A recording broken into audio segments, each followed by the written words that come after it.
like a buttercup. You're a Barbie doll. Show them all what I'm made of. Strut down the hall. Won't stop till I get enough. Okay, so imagine this. You're at a high school long jump competition. All right. And the winning jump is like over 8 feet longer than anyone else's. Whoa. I mean, that's huge, right? And this actually happened in California. Oh, wow. And, well, you can imagine it totally sparked this debate that went all the way up to the governor's office and even landed in this kind of surprising podcast conversation. Interesting. So you wanted to deep dive into the world of transgender athletes in sports. Yep. And, well, we've got some really interesting stuff to cover. Definitely. It's pretty fascinating. We're going to be looking at a Fox News article, and it covers California Governor Gavin Newsom's take on transgender athletes. Okay. And get this, he actually sat down with Charlie Kirk, that conservative activist, to talk about it. Charlie Kirk. Wow.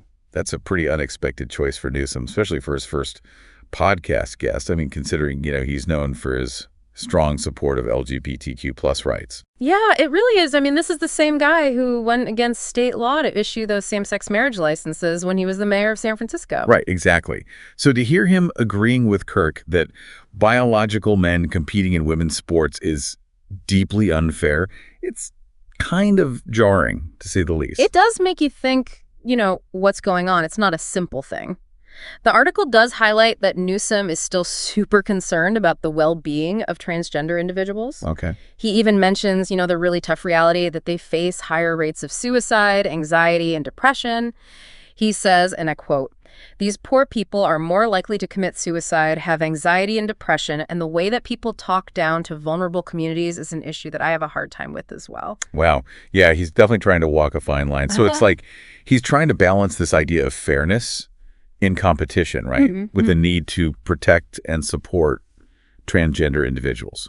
Exactly. And I think that's really what makes this so captivating. How do we navigate these situations where individual rights and what's considered fair for a larger group, kind of collide? Yeah, it's definitely tricky. And it makes you wonder, is this stance, is it him genuinely grappling with these competing priorities, or is there some political calculation going on, especially with all the talk about a 2028 presidential run for him? It's a good point. And don't forget, I mean, he basically admitted in the podcast that, the Republicans have weaponized this issue. Oh, that's right. And that Democrats are being seen as out of touch. He even said, quote, "We're getting crushed on it. Crushed. That's strong language. Yeah. It makes you wonder if he's feeling the pressure to kind of shift his stance to appeal to, more people. Well, he's not making friends in his own party doing this. The article mentions that he's getting flack from groups like, the California Legislative LGBTQ Caucus, who basically called his comments profoundly sickening and frustrating. Wow. And on the other side, you have groups like the Orange County Republican Party saying this is all for show. Right. And that his actions are louder than his words. Yeah, and it's interesting because California already has some pretty strong laws protecting transgender rights, like AB 1266, which was passed back in 2013, and it protects transgender students' right to participate in sports according to their gender identity.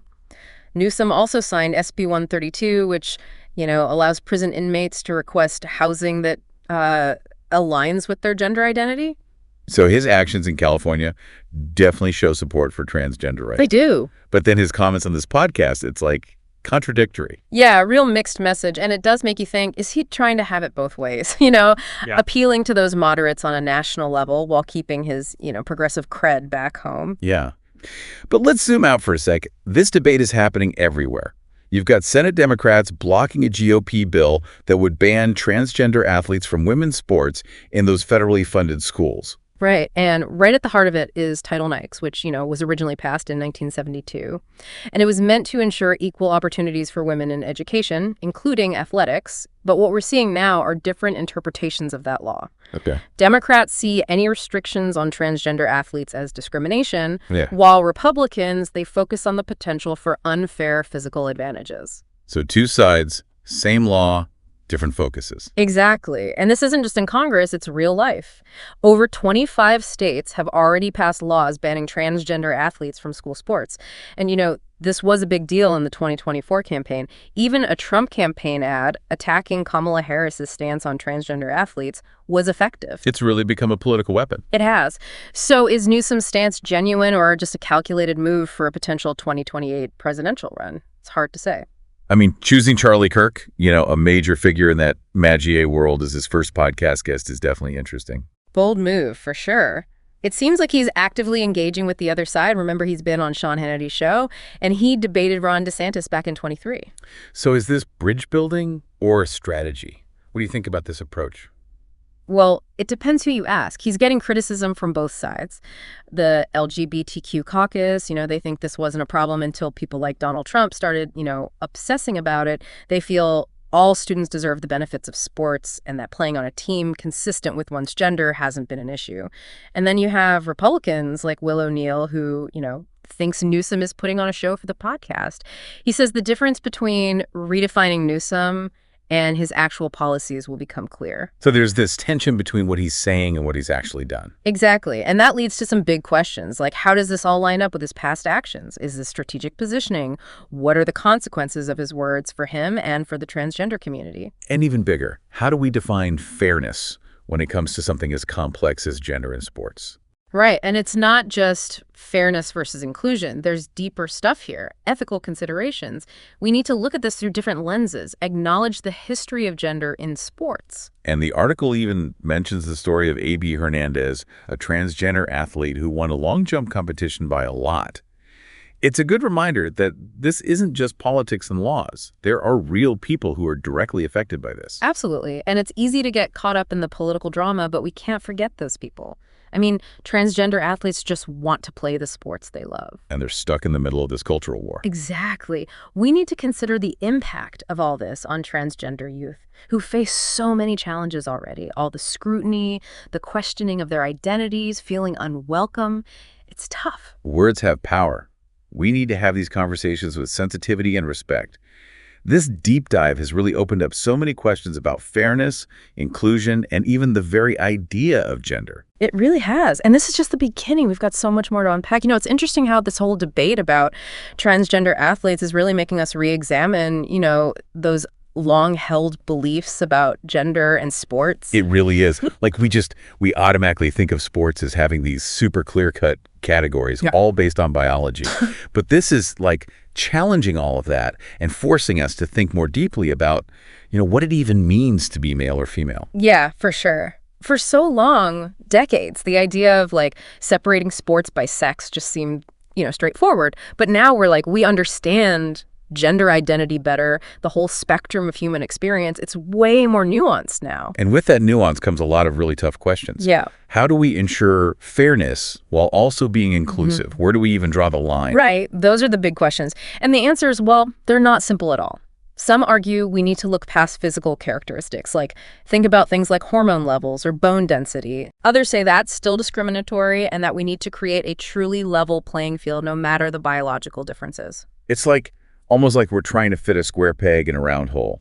The whole system, it built on this binary understanding of gender, and now we're dealing with the fact that it's so much more complex than that. Exactly, and that's what makes this so important. It's bigger than sports. It's about how we, as a society, deal with these changing ideas of gender, how we make space for everyone to participate fully and authentically. And it seems like, there are valid concerns on both sides.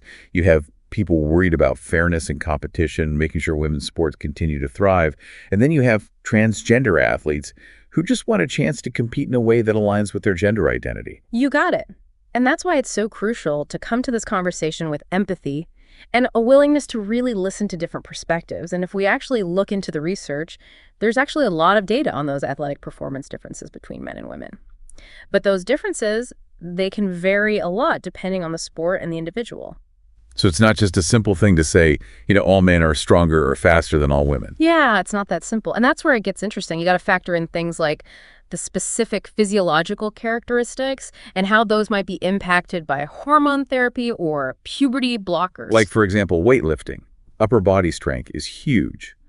But in swimming, it might be lung capacity or body composition. Exactly. So a total ban on transgender athletes in every sport, that might not be the best solution. You got to consider the nuances, find policies that are both fair and inclusive. And it's more than just the physical, right? There's the mental side of sports. Yeah. We have to think about the well-being of transgender athletes. Yeah. Super important.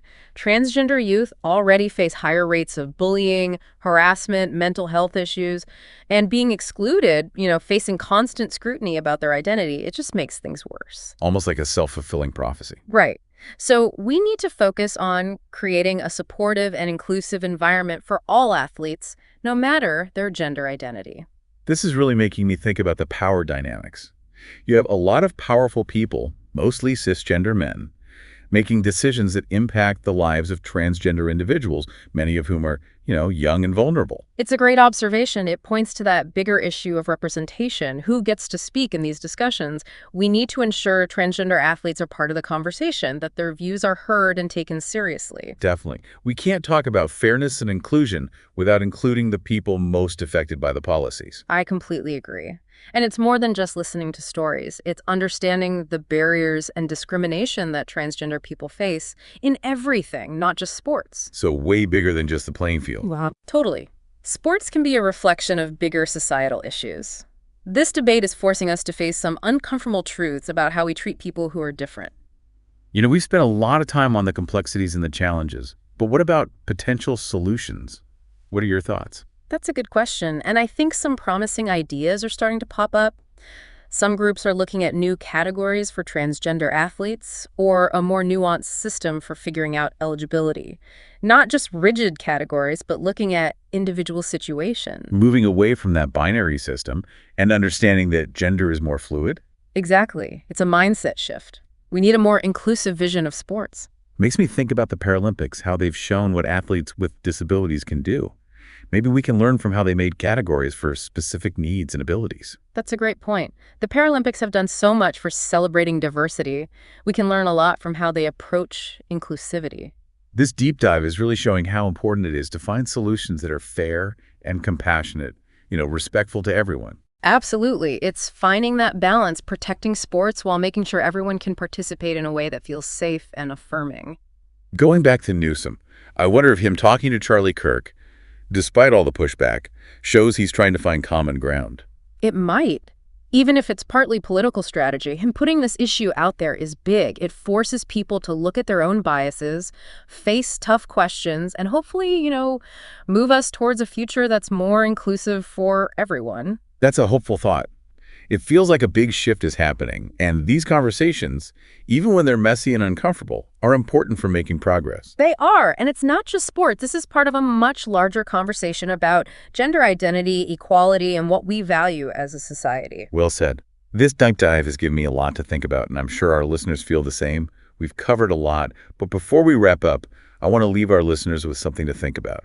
This whole thing, it really shows that this is so much bigger than just sports. It really is. It's how we as a society, deal with these situations where what one person needs might clash with, like, what's seen as fair for the whole group. Yeah, for sure. It's something we see all over. All the time, right? Yeah. Absolutely. Think about things like, those affirmative action policies or those religious exemptions to some laws or even accommodations for people with disabilities. You're right. Those are all situations where we're trying to figure out how to balance things. Competing interests, yeah. Exactly. And there's never just, one right answer. Nope. It takes real dialogue, thinking about different views, finding solutions that actually work for how complicated things are. And this whole deep dive has been a perfect example. Hasn't it? What started as this story about transgender athletes in sports has become about so much more. It's about gender, fairness, inclusion, even about the core of our society. It's like peeling back the layers of an onion, Every layer has these new insights, these complexities you wouldn't have even thought about before. And that's what makes it so interesting. It's not about getting the perfect answer. It's about understanding more, challenging what we think we know, and really, being okay with how nuanced these issues are. For sure. And for all our listeners out there, keep thinking about this even after the deep dive is over. Yeah, don't let this be the end. Go find different opinions, talk about it respectfully, and be open to, maybe even changing your own mind. It's not over, and we all have a part to play in figuring this out. And remember, this isn't just theoretical. Real people are affected by this. How we talk about these issues, what rules we make, the things we actually do, it all matters. Huge consequences. Absolutely. So we really hope this deep dive has helped you all understand this whole thing about transgender athletes in sports better. And even more than that, we hope it's made you want to keep learning, keep talking about it, keep fighting for a world that's more inclusive and fair for everyone. Well said. Thanks for joining us on this deep dive. Until next time. Sound the alarm. I'm coming up. We'll have a ball. I'm sweet like a buttercup. You're a Barbie doll. Show them all what